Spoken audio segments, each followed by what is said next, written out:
Welcome everybody to another edition of WCW 2004, as it's the night after Sacrifice, as we're heading towards Slamboree, as we're at WCW Nitro, live from the Thomas Mack Center, still in Las Vegas, as it's the night after the pay-per-view. We start with a pre-show match, as a pre-show match that Subpar Wrestling and Little Heat, Angel Fox and Lexi James defeat Celine Cartier and Jordan Cole in 9:31, when Angel Fox pins Jordan Cole, basically holding the tights or something. This gets a 66, which is surprisingly good. Let's see here. Carter gets 68, Cole gets a 59, Angel Fox gets a 59, Lexi James still gets a 56. Also, this is the Southwest, so they're more over. Was there anything else? No, okay. This was just a better match than any other one's match on the pay-per-view, randomly.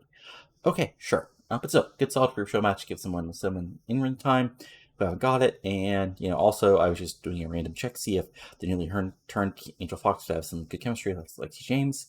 We didn't get it, but, not the end of the world or anything. Anyway, let's move forward to the actual show. As after the opening, we get the chosen few of, Jeff Jarrett, Mark Jindrak, and Rick Gordy come down to ringside. Crowd is, of course, very unhappy to see them. As, Astros put over, he defeated Canyon last night at Sacrifice and is really on a hot streak. And, Jarrett begins by saying, well, the greatness of the chosen few was proven to everybody last night as we defeated a former world champion right in the middle of that ring and showed that I should have been the man be given the world title shots in the first place in the Horsemen. Because I sure as hell proved last night I'm better than Kingman, Slapnuts. And so sooner or later, we will run World Championship Wrestling as the top dogs in this company, one way or the other. However, tonight, WCW officials have seen as the best interest of their other talent, not to have any of us fighting out a ring and proving we're the best. So if anybody actually wants to fight us, come out and face and get things, and you'll have to accept that we are better than you because we are the chosen few. So Air Paris music hits. I forgot to include in this angle, I guess. Yeah, that just happens. So Air Paris comes out and basically says, he wanted to defend his title tonight. Officials haven't given him a match yet, but he'll face any member of the chosen few. Jarrett's like, well, it's TV title, so I don't care, but Jindrak, prove yourself right now against Air Paris. So this gets 100, as Jarrett's real good as a heel. Now we move forward with the actual match, which is a really good match, decent match. Mark Jindrak defeats Air Paris in 7:59 by pinfall with Mark Perfection, following interference from Gordy. So back and forth match. Of course, Jindrak is the bigger guy, so he gets to throw around Paris. Gets a little bit, but Paris does fight back, and he is looking good with the high flying moves. But Rift Destruction by Jarrett. Gordy comes in, drills Air Paris from behind. Jindrak is able to his finisher. 1, 2, 3. Mark Jindrak is your new World Television Champion, as this gets a 74. Air Paris gets a 74, and Mark Jindrak gets a 67. And of course, post-match, the chosen few celebrate as the crowd boos, and Air Paris, is not happy at ringside. As this gets 72. Then we go back. Oh, then we have a quick promo as it's Goldberg team with RVD to take on the triumvirate team of Lance Storm and Billy Kidman, former tag team champions, in our main event tonight. As this gets a 67. And then we move forward as we have a backstage promo as Jeremy Borash is with the Roman Legion, as Borash points out that Elizabetha is not with them, and Borash says, that Elizabetha has returned to her home country, but the Roman Legion are looking forward, not backward. We had they had the win last night in the three-way match, but those triple threat matches are very chaotic. So if it would have been 1-on-1 versus any one of those teams, of course the Roman Legion would have been successful. But the reality is, in history, the Roman army had several setbacks, but in the end, they created the most glorious empire the world has ever seen, and so will the Roman Legion. As they walk away, 54, decent promo. Like, Toro's still, we have to get more over, but, this is a good way of doing that. Then we have in a five-way wacky triple threat, five-way cruiserweight match, in a terrible match, which gets a 64, so it can't be that terrible. Elix Skipper defeats Blitzkrieg, Yang, Ray Gordy, and Jack Evans in 6:31 when Elix Skipper pin Yang with the overdrive. So, back and forth high spot match. In the end, Jack Evans actually takes out Ray Gordy on the outside, but that leaves Yang ready to be able to hit by Elix Skipper with the overdrive, and 1, 2, 3, a big victory for Skipper. As this gets a 64, Blitzkrieg gets a 47, Skipper gets a 49, Yang gets a 53, Ray Gordy gets a 51, and Jack Evans, because he's great, gets a 78. So big win for Skipper. as Kipper celebrates, which gets a 35. Still, need to bit home as well, and that'll be bit by bit. Then we have a quick little backstage segment as AJ Styles is tired, huffing and puffing, and without a title, and he, shows up to Styles, who still has a cruiserweight title, and basically, Styles says, tough break, man. I wish I would have been out there to help you, but it happened so quick, I didn't even get a chance to. Hurst, is upset, but he's not upset. So he's like, thanks, man. We're not a tag team permanently, permanently right now, but we're still, partners. We came up together and we'll fight together. So if you need some backup for the cruiserweight title, just tell me. Styles nods and they, hug it out and they walk away. So let's get to 66. And then we have backstage. The Helms Legacy are backstage, and they're, Helms puts over that the greatest United States champion of all time took the scalp of another legend last night, right in the middle of the ring. I super kicked the greatest of all time and pinned him, proving it is my destiny to continue my legacy and become the world champion sooner than later.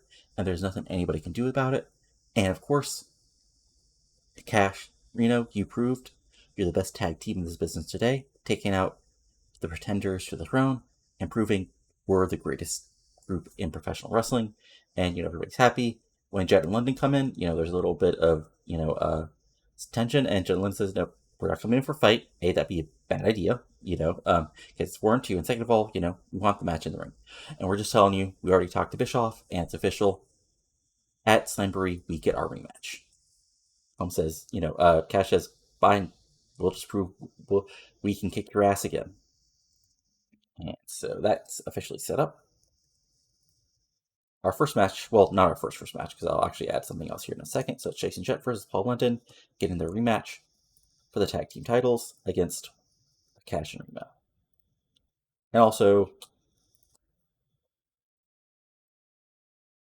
officially match set up after last night is Booker and Jeff Hardy for the World Heavyweight Championship. So yeah, let's get to 74. Perfectly solid promo. Then, in just a complete squash, Nikita Kalt defeats Dev Territory wrestler Lacey into 4D by submission. So, Lacey gets a little bit of a, initial babyface fire, but Kalt just, takes her apart, locks on submission, and there's nowhere Lacey goes, so she has to tap out. Kalt gets 64, Lacey gets a 47. Like I said, this was, just a complete squash to put over Kalt. And after that, Kalt takes the mic and says, as you can see, I've cleaned out the women's division. That little Fräulein Jordan Cole, gone. Angel Fox and Celine Chartier fighting each other. There are no longer any Wuschlers and Dummkopfs, pretenders and fools in German, to my title, and I prove it I'm the best women's wrestler on this planet. And then, out of nowhere, Gail Kim's music hits, and I forgot to turn her face in the segment. Okay, well, this can still work out. So Gail Kim says, if you haven't forgotten, a few weeks back in that battle royal, I was taking out everybody else in that ring, and just took one unlucky moment. Otherwise, I would have been the one taking that title off you, Nikita. So, and also, while you're wrestling in Europe and around here, I was the women's world champion and running this shit. I was running this beep. So, I'm still the head bitch in charge of this division. And you think just because you have the title, you're something special? Well, I'm happy to take that title off of you right now. Kalt backs up and says, we'll see. And then they sort of walk apart as the crowd actually, is mostly cheering Gail Kim at this point, as this gets a 76. Really good promo, actually. These guys are actually both really good as far as microphone skills. So this is really solidly good, as this gets a 76. And then we move forward to our sort of big top of the hour segment as the as Deadpool are, of course, in their Graveyard of Souls, which is just backstage area with lots of mist, graveyard, gravestones, etc. Darkness, spookiness, all that good stuff. And but when out of nowhere, Vampiro basically enters the Graveyard of Souls. Macias goes to go after him, but Morningstar sets him back. And Vampiro says, "I'm here to tell you, the message is and always was a false flag." Because Morningstar, let's remind you of something. I was doing fine before you. If anything, you kept me on a pointless war against people like the current world champion when I could have been focusing on winning back my championship. Not only that, sooner than later, you put that mindless monster in front of me for title shots, telling me it was the message when it's really just your plan after all, right? Morningstar simply chuckles and says, "You've always been a pawn, Vampiro. You always will be a pawn. After all, what were you before I gave you the message? Fighting a brother in paint and teaming up with a bunch of clowns. ICB Robins. It was only when you embraced us completely and came back to here that you got all those victories you wanted, including becoming world champion. So you think you're special just because you want to fight us and fight away from our control. I and Messias and the rest of the darkness can't destroy you. Well, but that cannot happen, Morningstar, Vampiro. If you embrace us once again, we are willing to forgive as long as you follow the message." Vampiro simply says, "No, it's no longer time to embrace. It's time to destroy." And then he walks away. This gets a 90, and yeah, there's the new feud. Then we come back from commercial. Monty Brown kills Shane Ballard in 121 with the pounce. This gets a 60. Brown gets a 60. Shane Ballard gets a 47. Yeah, just another squash with Monty. And post-match, Team Monty, Monty Brown, Mr. Jones, and Stevie Ray celebrates, which gets a 50. So yeah, just putting Monty more and more and more over as we continue this. Then we go backstage where the Chosen Few are backstage, and again, Jarrett is with Morris and puts over Ginger Ack as TV champion, saying, "See, for months upon months, this man has been stuck either doing nothing, wrestling in matches don't matter, but within a few weeks of becoming one of the Chosen Few, he's now champion. This is what I mean. I scouted the untapped talent. I found the cream of the crop. And, slap nuts, this is just the beginning of our greatness." 74, again, decent promo. Then we cut to the Triumvirate are backstage, and Awesome again that says, "Do you expect us to apologize for what happened last night? No. That beating was only the beginning of getting back what we've deserved in this company and we've always deserved." And Kevin jumps in and says, "So tonight we have to face the shiny new toy and WCW's favorite son. We've done it before, we'll do it again, we'll prove that myself, the greatest cruiserweight of my generation, the best techno wrestler in the world, and the monster from the Barbed Wire City, I've always deserved more. But here's reality. RVD, I just called you that, the shiny new toy, but are you really? After all, a certain face-painting enigma seems to be doing hotness. Maybe you'll be left behind, just like us, and realize that we were always truly in the right. But tonight, we'll just have to beat the truth into you." So there we go. That gets an 84, really good. As these guys are actually getting quite over, which is good. Then in a 6-man match, which is basically put over by the announcers as Ray Jr. and Keenan finding partners for being told to find partners for tonight by Eric Bischoff.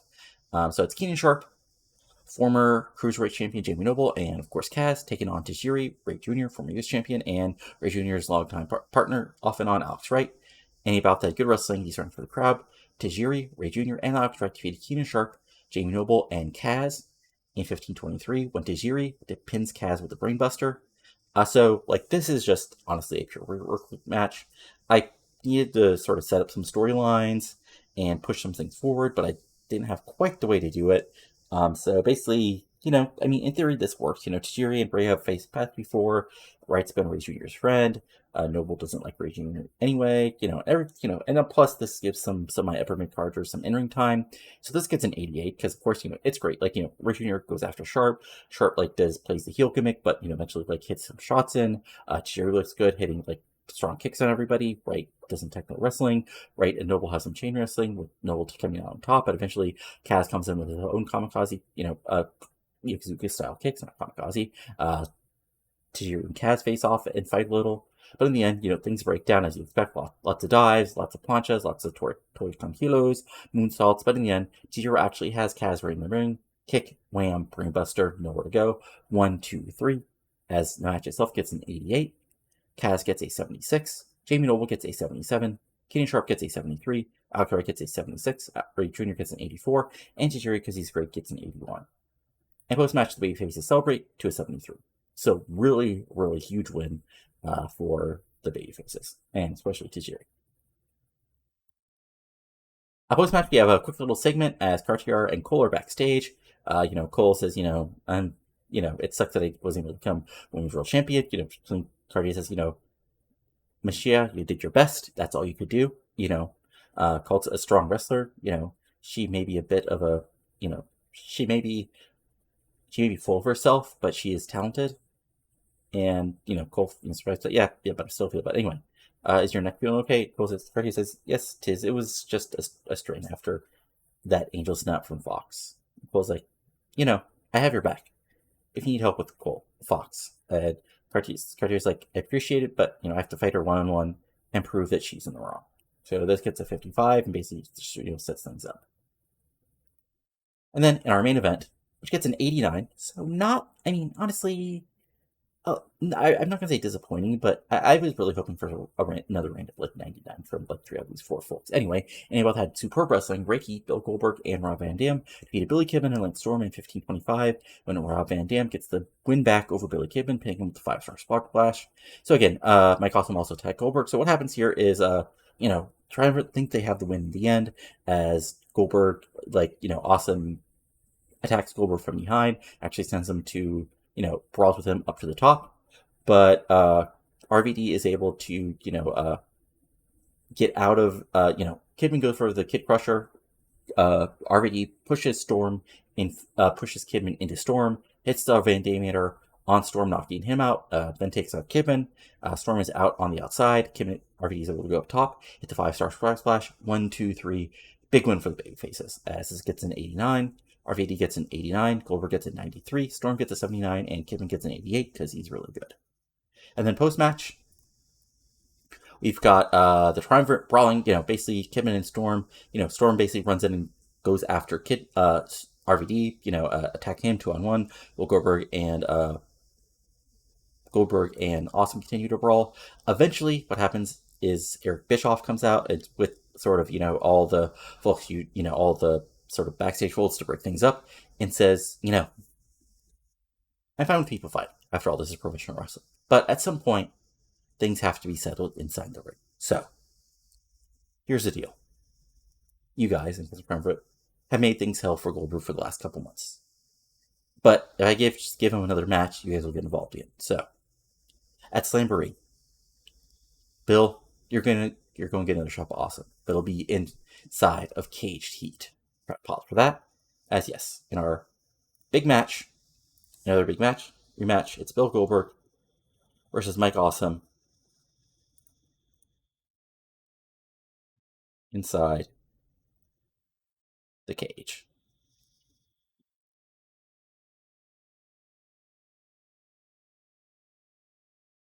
So this gets 95 as everybody's really over. Bischoff's good at the mic skill stuff, and yeah, there we go. Except another big match for Slamboree.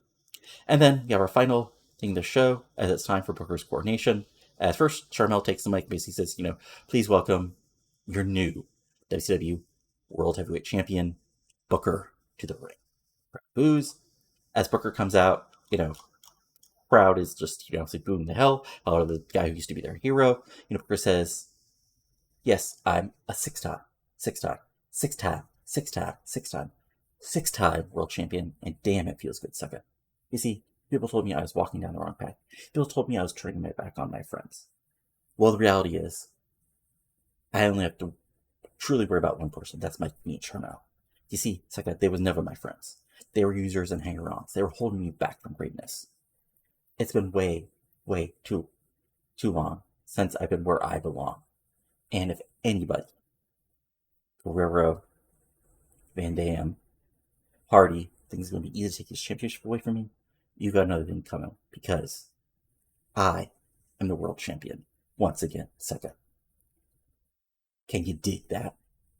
Crowd still pops, but they can heal away for that. But then Jeff Hardy music hits, but he's not in the ring. He's not in the entranceway. He's above the entranceway, by the big WCW side above the entranceway as he points at Booker as the show ends, as this gets a 100. I thought I put in. Okay, I thought I put in Hardy. God damn it. Well, I mean, anyway, you guys see that. Like, it's not the end of the world or anything.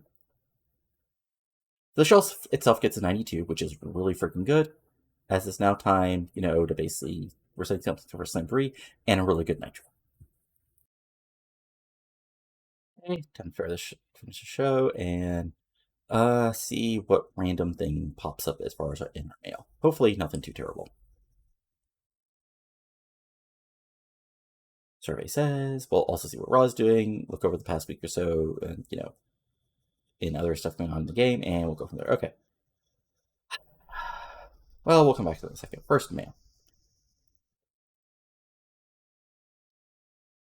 Oh, come on. She's a woman. Arn, stop being mean. Jonathan Toro is trained to a good worker. Good. Vampiro's caught in riffs with Conan and with April. Okay, that's unfortunate. Why? Eric Harris, April Hunter, why are you listening to Vampiro? Fun times. Anyway,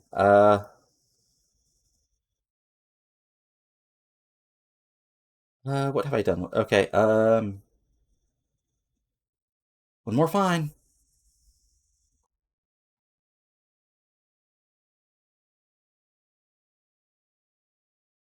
That's quite unfortunate. Anyway, so let's see what Raw did. So Raw had Taker and Michaels have a confrontation from Benoit and Triple H. 79, Trish Stratus and Sherry Slice defeated Sleeping Majors and Elizabeth Love in 72. Big Show defeated Matt Class in squash. Scott Hall defeated Grandmaster Sexy in 79. Hardcore Holly, DDP, and Orton defeated K Quick, Matt Hardy, and Raven in 80. Bradshaw defeated Steve Richards in 85. Kurt Angle defeated Chris Jericho and Will Rigo in a match that would absolutely be awesome. And the main event, Taker and Michaels defeated Benoit and Triple H in a tables match. Interesting. Let's see here. So again, was there anything else of note? No. Okay, so let's go over a quick thing as far as our past matches. So if we go back to last week, again, as a quick little check things, so SmackDown had Taker Michaels defeating Jericho Benoit in 100, so that was interesting. In our weekly house show for our Dev Fed, Rain Man defeating Claudio, so yes, Claudio loses again in 47, Chance Prophet defeated JC Daz, and Tony Jones defeated Rick Michaels. On the extra card, Johnny Devine defeated Regen Marcus Militech. Rila Penn defeated Rick K. Grove, so Boudreaux Rose defeating one of our Regens. Jim Ray defeated Shannon Ballard. And matches, Jason Cross defeated Killswitch, who of course one of our pin-up guys in 75 to retain the title. Interesting. We had, let's see here, APW, which is Indie Fed, had random match including Mike Moss defeating Donovan Morgan in a 50. Independent Wrestling from Kawasaki had a main event of El Samurai, Tezuka Kotaro Suzuki defeated Steve Corino, Scott Norton, and Pentagon. It's the older Pentagon, as you can see. And Brown Danielson defeated this guy by DQ. Okay. Let's see here. What else? Oh, AEW had their Champion Carnival, so let's see what they did. Okay, so let's see here. Always forget where this. Okay, so so first main event, we had Hase defeated Shikio Okamura in a 61. Okamura sort of a mid-carder, so that's interesting. They still had Hase a win and B just face a mid-carder. But in the actual tournament, we had Two-Court Scorpio defeating Aoki, Omori defeated Nagie, Takeo Kaya defeated Kawada in a huge win for him. So let's between that happened on the actual Champion Carnival show. Hayabusa defeated Kengo Kimura in what would be a Styles Clash. We had some other random matches, including Kurt Hennig defeated Tomohiro Ishii. Okay. And Muhammad Yoni defeating the former Bart Gunn. And Nunzio defeated Kashi Ono. AEW has a weird roster. Anyway, in the semifinals, Omori defeated Hayabusa, and Kaya defeated World Scorpio, and then Kaya defeated Omori for the Champions Carnival. So, good win. Again, in our women's dev fit, Sidney Rogers defeated Ariel in a 40. We had a bunch of segments, including, and then we had Bonnie Maxon and Miss Molly teaming up to defeat Tracy Brooks and Becky Bayless in a 43. We had Natty Nahart, Malia Hasaka, and Desire defeat Allison Danger and Counterpunch in a 51. We had the Social Scene defeated Beth Phoenix and Julia and Melissa to retain the tag titles in 53, and the main event was CD Music between Lisa Lacey in 61, so 51 overall. In our for our DevFed Wild side, their TV, Jason Cross and Shane Ballard defeated Red Le Pen and Prince Nana. Tank Talent defeated Keith Walker by DQ in a 66, and Killswalker defeated Claudia. Wow. This is what happens when you have a guy who's not over.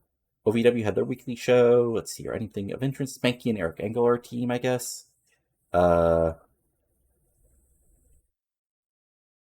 and CM Punk are defeating Trent Walker and Dean Blonsky. And Rico defeated Shelton, retained the... Okay, and quick check. Nothing that special in HWA. And that's about it, I think, what you guys would care about. Yeah. Oh, OVW had another loop show. Let's see here. Anything of interest? The real main event is, okay, those guys. No, okay, Rico defeated Homicide in the 66. But yeah, that's about it. So again, always interesting to see what the, HW had their, like, big show. So it got a 50. Of things you guys would care about. Let's see here. Ouch. That's true, yeah. They were supposed to be Jimmy Jacobs, Chuck Taylor, Billy Real, Insane Dragon defeat Matt Capitelli, Shark Boy, and Tyler Thomas because of the quake. Okay, sure. And Excalibur defeat Toby Mock to retain the TV title. Interesting. So yeah, still not a whole lot going on in there. Then we had Sacrifice, and that's about it. So yeah, interesting shows. Like of course, and again, we're building things up. Again, storyline wise, we've got the Angel Fox Lean feud at 66, Booker Eddie Jeff Hardy at a 95, the tag title feud at 78. Darkness Evolving at an 80. We had Horseman feud, which is still going on in theory until I figure something else for these guys, at an 87.